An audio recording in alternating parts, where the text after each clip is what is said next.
Hey everyone, tonight we're drifting back to a quieter corner of history. So if you're lying in bed, the lights are low, and your phone screen is the last glow in the room, you're in the right place.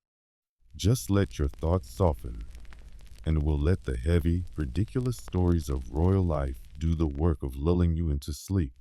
Because the truth is, history is not really about kings and queens. It's about the people who had to watch them, often silently, politely, and in very uncomfortable proximity. I'm talking about the servants, the chambermaids, the food tasters, the scribes, the boys who had to stand holding candles while the king tried on new shoes. They were always there. They saw everything. They heard everything. And what did they get for it? Not usually glory. Sometimes not even their heads. Let's drift slowly into this subject and see what happened to those poor souls who ended up on the wrong side of royal secrets. So, picture this. You're a chambermaid in a French palace in the 16th century. The queen's hair smells faintly of rose oil. Her temper smells strongly of vinegar. And your main job is to make sure her gowns don't drag in the mud when she storms off in a huff. But then you stumble into a room you weren't supposed to enter. The king's brother is there. The queen is there too. They're arguing and also holding hands, which isn't ideal. You back out quickly. Now you have a choice. Pretend you saw nothing, or tell someone and get caught up in a scandal.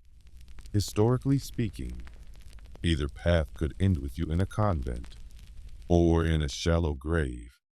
The problem with being close to power was that you were always, inevitably, too close. Court life was basically a theater of paranoia. Royals relied on their servants for everything: to dress them, to feed them, to carry away the chamber pot. And at the same time, they absolutely did not trust them. Which makes sense, because who knows you better than the person who sees your wig off and your gouty foot soaking in a bowl of vinegar? Take, for example, the Tudors, a family that was both endlessly fascinating and endlessly dysfunctional. If you were a servant in Henry VIII's court, you had the unique privilege of witnessing not just royal scandals, but royal disasters. Henry himself had a habit of confiding in his gentlemen of the privy chamber. Yes, that's literally the room where he went to the toilet. And sometimes he would blurt out political thoughts while on the commode. Imagine being that guy. You're holding a velvet towel, and suddenly the king is ranting about how much he hates the Pope. Naturally, if you ever repeated that outside the chamber, it could cost you your life. One servant, Will Summers, became Henry's jester. He could tell the truth in the form of jokes, which was both a blessing and a death sentence waiting to happen. He once teased Henry about his weight and survived, which tells you less about royal tolerance and more about how desperately lonely the king was for honest company.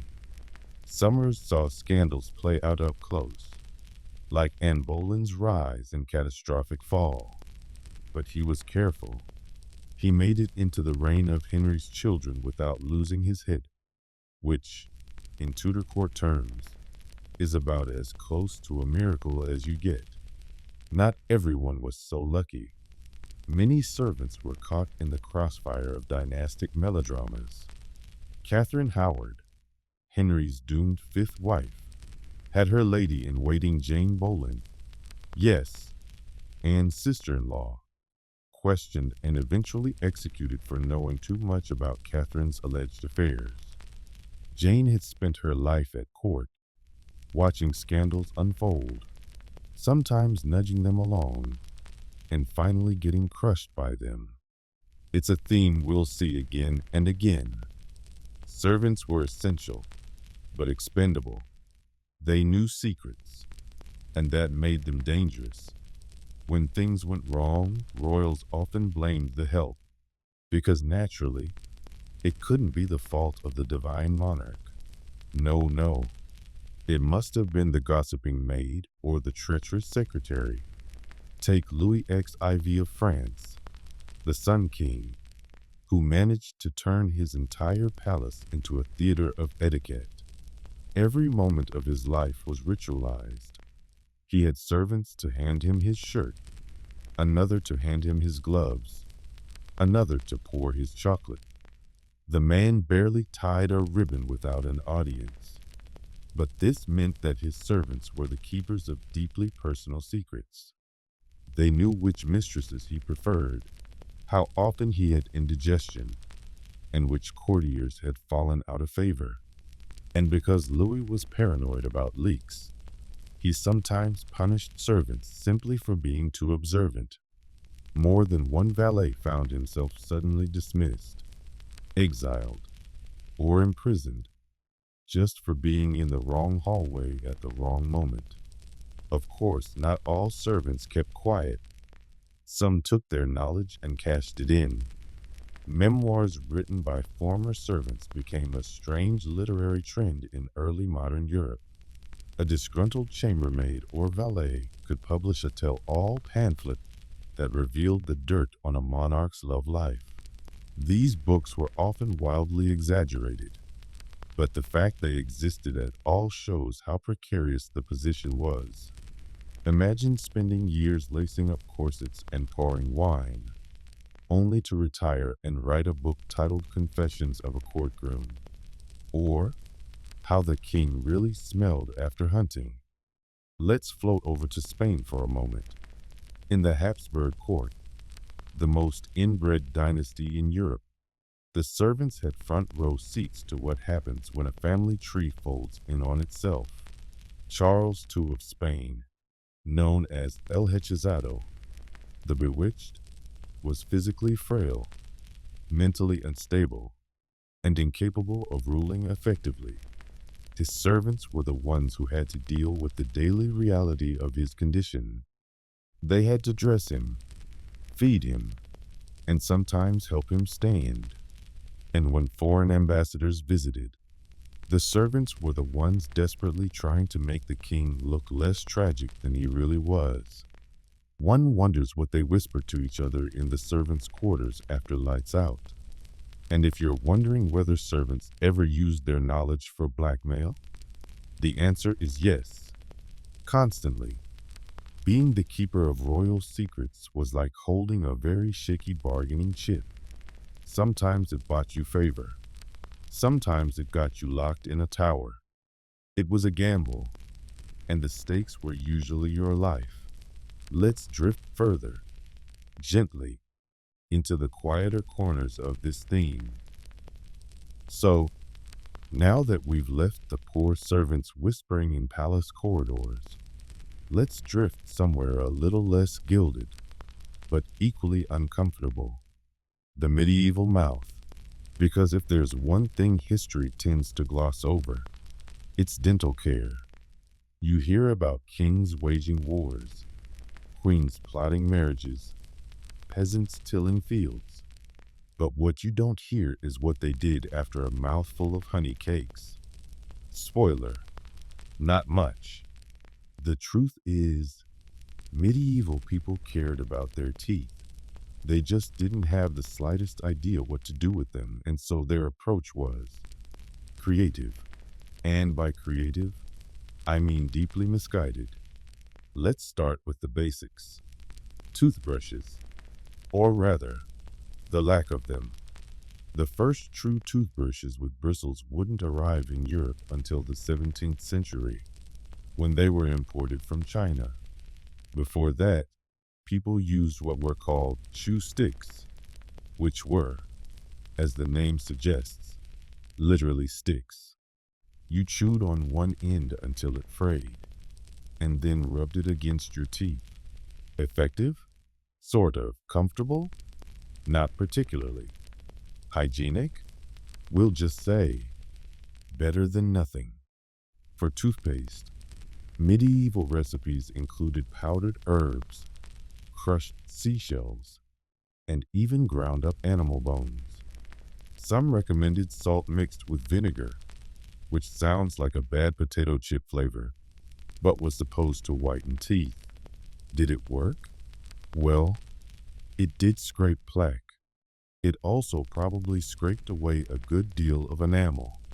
And then there were the mouthwashes. These ranged from herbal infusions of mint or rosemary, perfectly pleasant, to more questionable options, like rinsing with stale urine. Yes, you heard that right. Human urine was believed to have cleansing properties, and some manuals genuinely recommended it for oral hygiene. Imagine leaning over the wash basin in your drafty stone manor, swishing with yesterday's chamber pot, and thinking, ah yes, minty fresh. Of course, when things got really bad, medieval dentistry came into play. This was usually performed not by doctors but by barbers, because naturally, the man trusted to cut your hair was also trusted to yank out your molars. The barber surgeon's toolkit included forceps, pliers, and sometimes just brute strength. No anesthesia, of course. You'd get a wooden stick to bite, or maybe a gulp of ale, and then, well, the tooth would come out one way or another. If you were lucky, just the tooth. If you were unlucky, part of the jaw. Kings and queens had it only slightly better.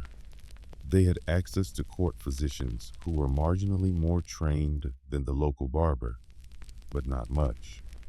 Catherine de' Medici was said to obsessively clean her teeth with special pastes, which was unusual at the time. Elizabeth I of England, on the other hand, was famously fond of sugar. By the end of her life, her teeth were blackened and decayed, which shocked foreign ambassadors. But because she was queen, this apparently became a fashion statement. Courtiers painted their teeth black on purpose, just to match. Imagine that. Rotten chic. Peasants didn't have the luxury of dentists or sugar. Their diet was coarse bread, onions, ale, and whatever vegetables or meat they could manage. Ironically, their teeth may have been in better shape than the aristocracy's, since they weren't bathing their molars in honeyed wine every night. But their teeth wore down from grit, tiny bits of stone that got ground into the bread flour by medieval millstones. Over time, that abrasive diet sanded teeth down like sandpaper. Many medieval skeletons show teeth worn almost flat by middle age. As for cavities, treatment was imaginative. Some physicians recommended burning a candle near the tooth, hoping the heat would drive out the tooth worm. Yes, they believed toothaches were caused by little worms living in the teeth. Others suggested filling cavities with honey, which at least had antibacterial properties, though it probably made things stickier than ideal. Of course, when pain got unbearable, there was always extraction. And if you couldn't afford a barber, sometimes neighbors or family would step in. We actually have records of tooth drawers who traveled from village to village, offering to pull teeth at fairs. They often doubled as entertainers, playing music or cracking jokes while they yanked out molars.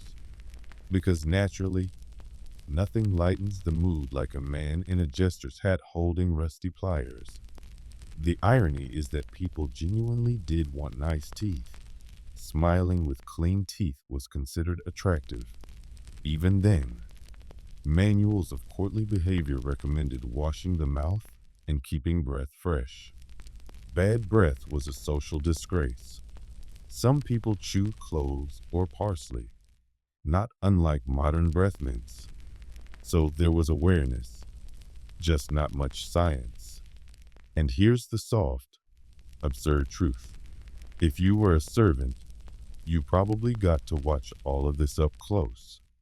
Imagine holding a golden basin while your master gargled wine and salt, or collecting the bloody rags after a tooth was pulled. Once again, the people closest to royalty had the least comfortable jobs. So, medieval dental care, not non-existent, just inventive, equal parts herbs, superstition, and desperation. And now that we've examined those unfortunate mouths, let's drift gently onward to the next royal fiasco. So, we've wandered through the servants' whispers and the strange rituals of medieval dentistry. Now, let's drift into something even more unsettling. The moments when the person in charge of a kingdom was still losing their baby teeth. Because history is full of child rulers. Sometimes the throne fell into their lap because of a sudden death. Sometimes scheming parents or ambitious nobles pushed them forward like pawns on a board.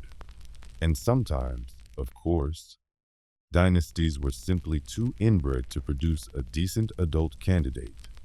Whatever the reason, the result was the same. A crown balanced precariously on a very small head. And make no mistake, child rulers could be far more dangerous than their elders. Not because they were clever strategists. Usually they weren't. But because their rule was never really theirs. It was the nobles, the regents, the mothers and uncles, and suspiciously eager advisors who pulled the strings. And whenever adults get to play politics with a child as the figurehead, chaos follows. Let's begin gently with Edward VI of England, Henry VIII's only legitimate son. He became king at the age of 9, which, to be clear, is an age when most children are still building forts out of cushions. Edward was bookish, pale, and frail, unsurprisingly, given the Tudor genetics and years of being coddled in drafty palaces. His reign lasted only 6 years before tuberculosis carried him off. But in those 6 years, ambitious men tore the kingdom apart in his name. His uncle, Edward Seymour, ran things for a while, declaring himself protector. That worked until he was executed. Then John Dudley took over, scheming to marry his son into the royal line. Edward himself was a spectator to this blood-soaked puppet show, a dangerous child ruler not because he acted, but because everyone acted through him. Now, compare that with Ivan the Terrible. Ivan IV of Russia lost both his parents by the age of 8. He grew up neglected, humiliated, and apparently entertained himself by torturing small animals. By 13, he was ordering executions. By 17, he crowned himself Tsar and began a reign of paranoia and violence that still echoes in Russian memory. The boy who was ignored in childhood became the man who made sure everyone paid attention to him, usually by cutting their heads off. You could argue he was one of history's most terrifying examples of what happens when a traumatized child is given absolute power and a large supply of sharp objects. But child rulers weren't always so grim. Sometimes they were unintentionally comical. Take Puyi, the last emperor of China. He ascended the throne in 1908 at the age of 2. His first act as emperor was reportedly bursting into tears because someone took away his favorite toy. Picture a toddler being carried into the Forbidden City, plopped onto the dragon throne, and immediately having a tantrum. Dangerous? Not so much. Embarrassing? Absolutely. Though, to be fair, the adults running the Qing court managed to do plenty of damage in his name. Another dangerous child ruler, Mary, Queen of Scots. She technically became queen just 6 days after her birth, which made her the ruler of Scotland while still wrapped in swaddling clothes. The adults in her orbit immediately began scheming about which foreign power she should marry into. France won that tug of war, and Mary was shipped abroad as a child bride. Her entire life was marked by others making decisions for her. And when she finally tried to take control as an adult, it all went horribly wrong. Dangerous not because of her actions as a baby, but because of the political earthquakes her infant rule set in motion. Of course, nothing sums up the risks of child monarchy better than the case of Tutankhamun. He became pharaoh of Egypt around age 9, during one of the most unstable periods in the kingdom's history. The priests and advisors basically used him as a figurehead to roll back the religious reforms of his father, Akhenaten. Tutankhamun himself likely had little say in anything, especially since he was plagued with health issues. By 18, he was dead, possibly from illness, possibly from a helpful blow to the back of the head. Either way, the boy king's short, manipulated life ended in a golden tomb. Dangerous? For him, certainly. For the stability of Egypt, even more so. And then there are the darker footnotes, like John I of France, who became king at birth in 1316 and died 5 days later. His reign is still technically counted in the royal lists, which means France was ruled, briefly, by an infant who never learned to sit up. The danger there wasn't John himself, of course, but the succession crisis his existence and quick non-existence caused. When a dynasty rests on the chest of a baby, every cough becomes a national emergency. What's striking is how often these child rulers were both powerless and devastatingly powerful. Powerless as individuals, powerful as symbols. Adults projected their ambitions onto them, fought wars in their names, and spilled rivers of blood to control their futures. The child was just there, blinking, teething, or coughing, while the grown-ups turned kingdoms upside down. So, who were history's most dangerous child rulers? The answer is all of them, not because of what they did, but because of what others did around them.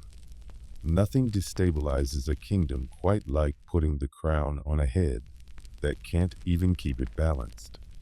And with that, let's drift quietly toward another question. If royal children could cause this much trouble, what about the people locked away in their dungeons? Specifically, what did prisoners actually eat while wasting away in medieval cells? So, we've left behind the child kings with their rattles and regents. Let's drift downwards now, literally down, into the damp stone corridors where light barely reaches. The medieval dungeon. Because if you were unlucky enough to end up in one, you probably weren't worrying about crowns or dynasties anymore. You were worrying about what, if anything, you were going to eat. And the answer, most of the time, was not much. Now, it's worth saying up front, dungeons were not always the permanent underground torture chambers we imagine from movies. Often, they were just holding cells, a place to stash someone until ransom was paid, or until a trial, if you were lucky enough to get one. But when imprisonment dragged on, food became the central issue, not justice, not law, just what will I get to chew today? The medieval diet for prisoners was as bleak as you'd expect. Bread, water, and sometimes a thin broth.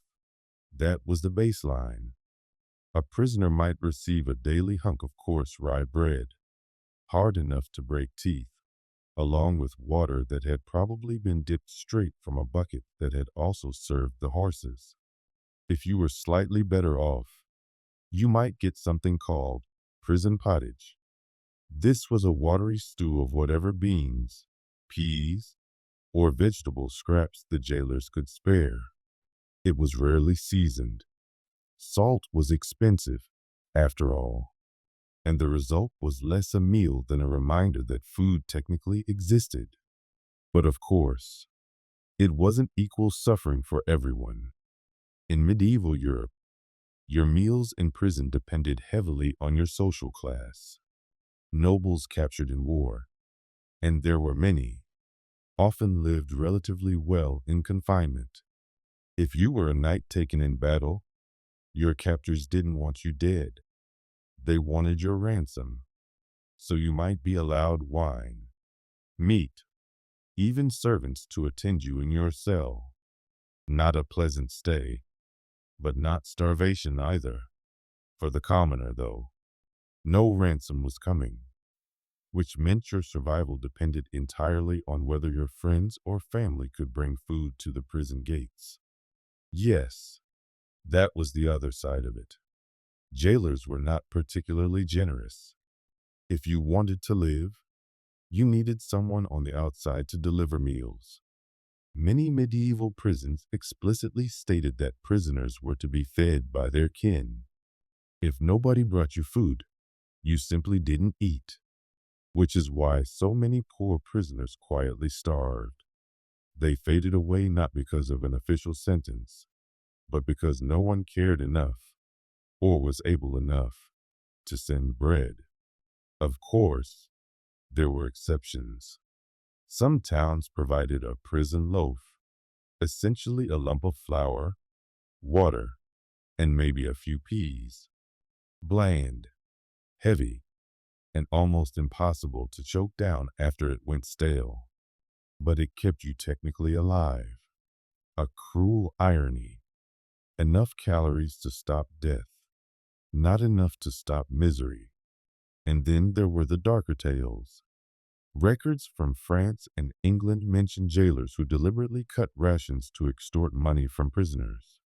If you wanted more than crusts, you had to bribe the man with the keys, which meant that even behind bars, corruption was alive and well, and eating better than you were.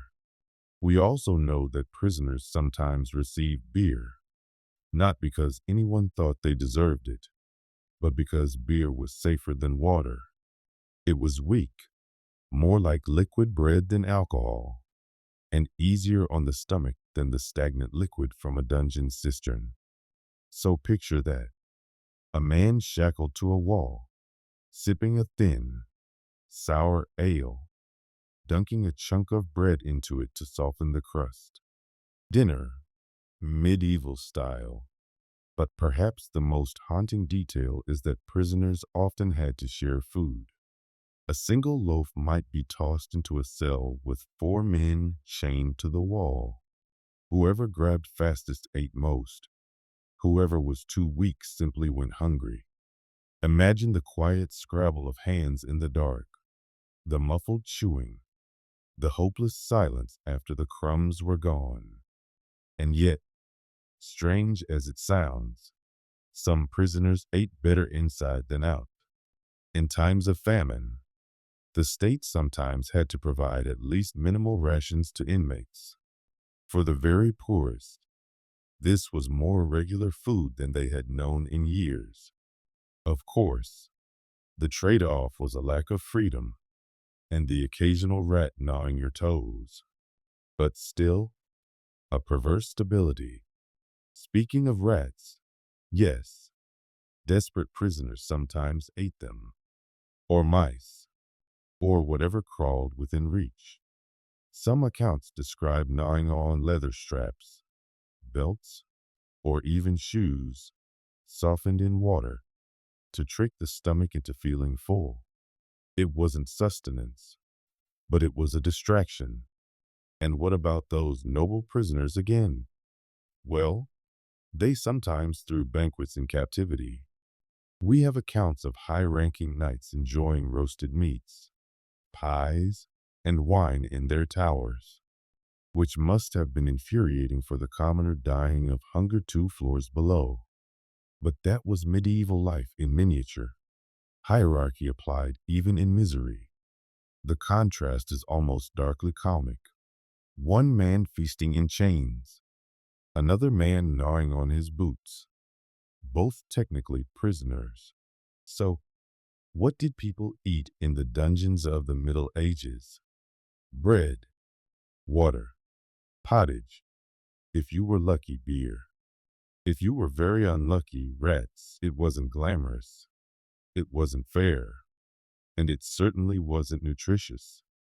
But it was enough to remind you that you were alive, for however long that mattered. And with that rather unappetizing lullaby, let's shuffle onward to our next curiosity. Because if you thought dungeon diets were strange, wait until you hear what people tried when the Black Death came knocking. Yes, let's drift to the plague years and ask, how did people try to cheat death during the Black Plague? So, we've seen what prisoners chewed in their chains. Now let's step outside into the open air of the 14th century. Though I should warn you, it doesn't smell much better. Because here comes the Black Death. It's hard to overstate how devastating it was.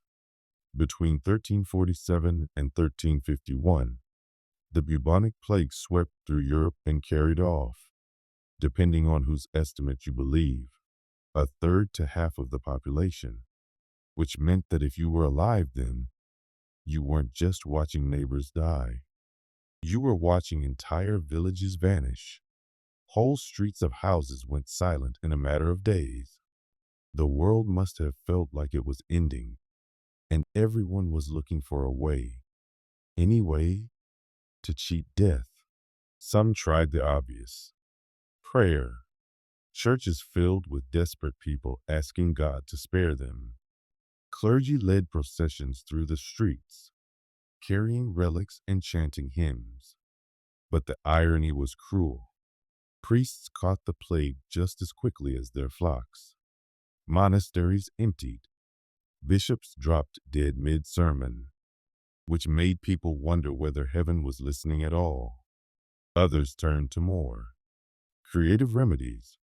One popular idea was that foul smells caused the plague, the miasma theory.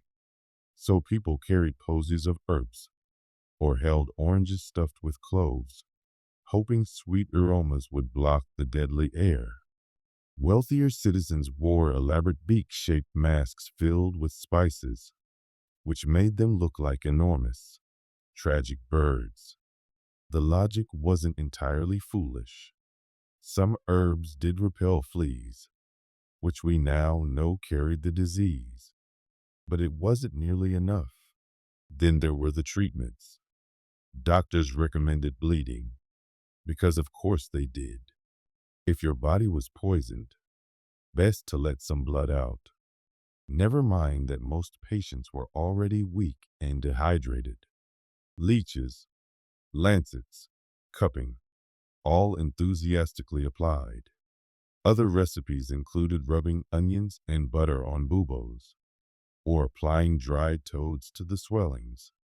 Imagine lying feverish on a straw mattress while your family straps a dead frog to your armpit. Comforting, in a way, though not in the intended sense. Desperation also led to very specific diets. Some manuals suggested avoiding fruit because it was too moist and might invite disease. Others said drink plenty of wine, which, to be fair, was probably the most enjoyable advice they could give. One Parisian doctor recommended drinking one's own urine, which takes us straight back to the medieval love affair with chamber pots. And yes, some people actually tried it. There was also the extreme crowd, the flagellants. These were bands of men who marched from town to town, whipping themselves in public squares to atone for humanity's sins. They believed the plague was God's punishment, and if they bled enough, maybe the world would be forgiven. Crowds gathered to watch. Sometimes they joined in. Sometimes they jeered. Did it work? No. Did it spread the plague faster by gathering people into close, sweaty clusters? Absolutely. And then there were the darker responses. Fear makes people cruel. In many cities, minorities were blamed.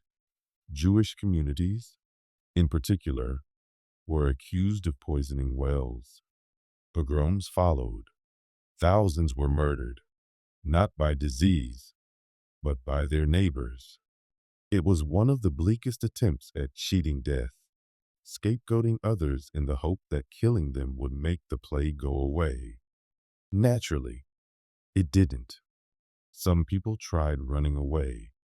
The wealthy fled cities for the countryside. Whole courts abandoned urban palaces and set up in country estates. The famous Decameron by Boccaccio was written against this backdrop. 10 nobles retreating to a villa to tell each other stories while the city died behind them. Did escape work? Sometimes.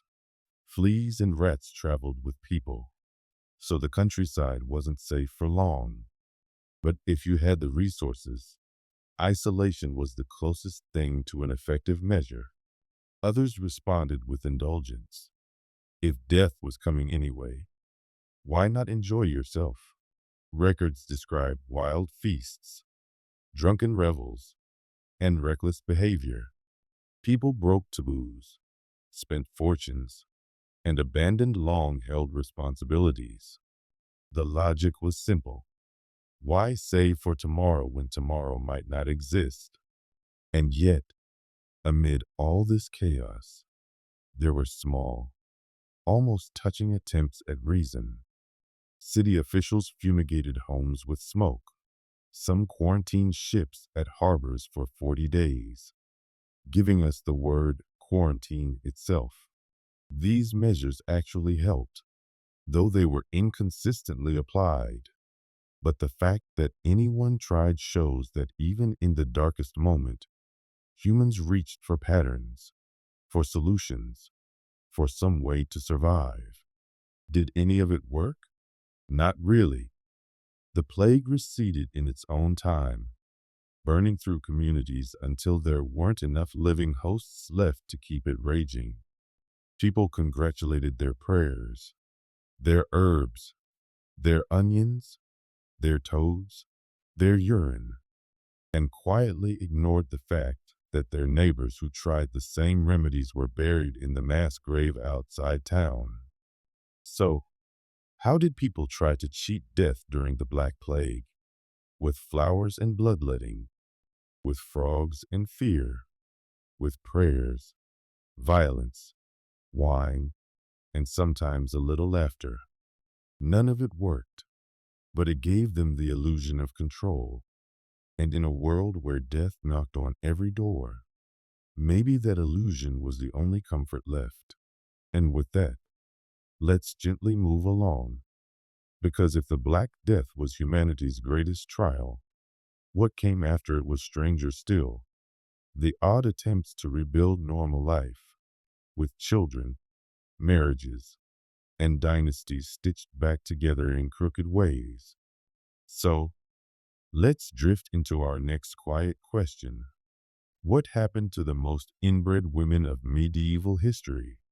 So here we are, moving away from the Black Death's corpses and candles, and into the polished courts of Europe, where the sickness looked different. This wasn't about swelling buboes or coughing blood. This was about lineages, about bloodlines tangled tighter than a ball of knotted string. Royalty, you see, had a problem. They wanted to keep power in the family. Lands, thrones, titles, these couldn't just be handed off to outsiders. Marriage wasn't about love. It was about sealing alliances, keeping wealth together, and ensuring that the right family name survived. The result? Cousins married cousins. Uncles married nieces. Generations folded in on themselves until some rulers could trace their family tree and find the same faces repeating again and again, like echoes in a hall of mirrors. And the women at the heart of these dynasties carried the heaviest burden. They were married off young, often to relatives, expected to bear children who would also be healthy enough to inherit the crown. But health didn't always survive such arrangements. The most inbred women of medieval history often became symbols, tragic figures whose bodies told the story of what happened when power was valued above biology. Take, for example, Joanna of Castile, better remembered by the cruel nickname Juana la Loca, Joanna the Mad. Born in 1479, she was the daughter of Isabella of Castile and Ferdinand of Aragon, the same monarchs who sponsored Columbus. Joanna's marriage was arranged with Philip the Handsome of Habsburg, because of course it was. The Habsburgs were everywhere. She inherited not just kingdoms, but also the long, complicated genetic web of intermarriage that defined the dynasty. By the time Joanna's children were born, the Habsburg bloodline was already circling itself. Her descendants carried the same DNA patterns forward, generation after generation, until centuries later, they produced perhaps the most famous example of royal inbreeding, Charles II of Spain. He was Joanna's great-great-great-grandson, and his inbreeding coefficient was so high that genetically, it was as if his parents had been brother and sister. He could barely speak, struggled to chew, and never produced an heir. Spain's mighty empire collapsed partly because its king was the walking embodiment of a closed gene pool. But Joanna wasn't the only woman tangled in this web. Across Europe, queens and princesses found themselves caught in similar knots. Consider the Habsburg jaw, that protruding chin that became a physical marker of inbreeding. You can trace it across portraits of queens from Austria to Spain. Women like Margaret of Austria and Maria Anna of Spain carried it as part of their legacy, their very faces shaped by generations of family looping back into itself. Or take Anne of Brittany, a woman whose marriages symbolized how desperately dynasties wanted to fuse bloodlines. She was married off first to Charles VIII of France, then, when he died suddenly, to his cousin, Louis XII. Her body became the battleground of dynastic politics, forced to produce heirs that would cement Brittany's absorption into France. The pressure was immense. She endured over a dozen pregnancies, most ending in stillbirths or infant deaths. Was this inbreeding alone? Not entirely. But the relentless demand to marry within a narrow circle and bear child after child made women like Anne more fragile than the crowns they wore. And then there's the almost mythic figure of Cleopatra VII of Egypt. Though earlier than the medieval period, her story echoes here. The Ptolemies, like the Habsburgs later, kept marriage inside the family. Cleopatra's parents were almost certainly siblings or close cousins. The dynasty believed that marrying within preserved their divine blood. In reality, it left a legacy of rulers plagued by illness, weakness, and infertility.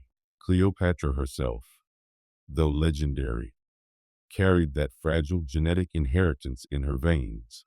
The medieval chronicles don't always describe the genetic consequences directly. They talk instead about madness, about frailty, about women who wept too much or took ill after childbirth. They called them cursed, bewitched, melancholic. But behind the language of the time, you can see the truth. These were symptoms of centuries of entangled bloodlines. The saddest part is how little choice these women had. They weren't asked. Their marriages were transactions, their wombs treated like vaults for dynastic treasures. They paid the price in sickly children, in personal suffering, in shortened lives, for the political gains of kings and councils. So, who were the most inbred women in medieval history? They were queens with Habsburg jaws, princesses married to cousins, duchesses who buried more babies than they raised, and mothers whose sons were too weak to wear the crowns they inherited. They weren't anomalies. They were the natural outcome of a system that prized bloodlines over biology. And yet, even in their fragility, they shaped history. Without their marriages, without their tragic children, the map of Europe would look different today. The fall of dynasties, the rise of empires, even the wars that redrew borders, all were linked, in some way, to women whose lives were bound by the genetic knots of inbreeding. So we drift, from dungeons to plague pits to palace chambers. And now, as the candles of those courts flicker, we turn to something quieter, but no less human, the hidden world of servants. Because if queens were crushed under the weight of dynastic marriages, what about the maids and scribes who stood nearby, watching? What happened to the servants who witnessed royal scandals? So here we go, soft candlelight fading, footsteps echoing faintly on stone floors, and into the world of the people who weren't supposed to matter, the ones who were always there, always watching, but almost never named. The servants. Every royal scandal you've ever heard about, and many you haven't, had servants in the room. They were the ones sweeping in the corner while kings shouted at their mistresses, the ones pouring wine while queens whispered to their lovers, the ones who opened the doors quietly at night when they weren't supposed to. In other words, they saw everything. And here's the uncomfortable truth. Most of them had no choice but to keep silent. A maid who repeated the wrong thing could end up whipped, dismissed, or worse. A scribe who leaked the wrong letter might find himself mysteriously unemployed or conveniently dead of a sudden illness. Servants lived in a world where they were both invisible and essential.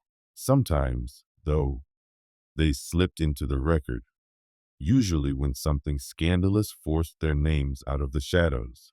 Take the case of Anne Boleyn, Henry VIII's infamous second wife. When her downfall came, it wasn't only noblemen who testified against her. Her ladies-in-waiting, her personal attendants, were interrogated for every scrap of gossip they'd overheard. Who did she talk to? Who did she smile at? Did she look too long at a courtier? Servants' whispered words helped build the case that sent a queen to the scaffold. Or consider the servants of Louis XIV in Versailles. They lived in the glittering golden palace. Yes, but often slept in corridors or cramped attics. They dressed the king. They witnessed his meals. They even stood by when he relieved himself, because privacy was a luxury royalty rarely had. Imagine being the valet whose entire job was to hold out the royal chamber pot, and then to bow afterward. You saw everything, and you said nothing. But sometimes, servants did speak, not loudly, not publicly, but in diaries, in letters, in quiet confessions. Centuries later, historians find those scraps, and through them, we glimpse the scandals as they really were, the affairs, the jealousies, the drunken rages, all the human messiness polished over in official chronicles. Without servants, history would be a lot cleaner, and also a lot more boring. Of course, not all scandals were whispered. Some blew up in full view, and servants got caught in the blast. When Catherine the Great faced rumors about her lovers, her staff inevitably got dragged into the gossip. Did they cover for her? Did they sneak men in at night? Most of it was slander, but it shows how servants were always assumed to be accomplices, even when they weren't. For many, the safest route was loyalty, absolute, silent loyalty. If your master trusted you, you might rise, from chamber boy to personal secretary, from kitchen maid to confidant. A few even became power brokers in their own right, trading secrets like coins. But for every servant who rose, a dozen more were chewed up by the machine of court life, dismissed the moment they became inconvenient. It's a strange thought, really. Behind every royal scandal, behind every whispered affair, behind every ridiculous outburst of a fragile monarch, there was someone sweeping in the corner, holding a tray, pretending not to hear. They were the ghosts of history, always present, rarely remembered. And as we leave them, still lingering in shadowy corridors, let's drift toward another hidden corner of the past. Something far less glamorous than palaces, but equally human. The teeth of medieval people. How did they keep them? Did they keep them at all?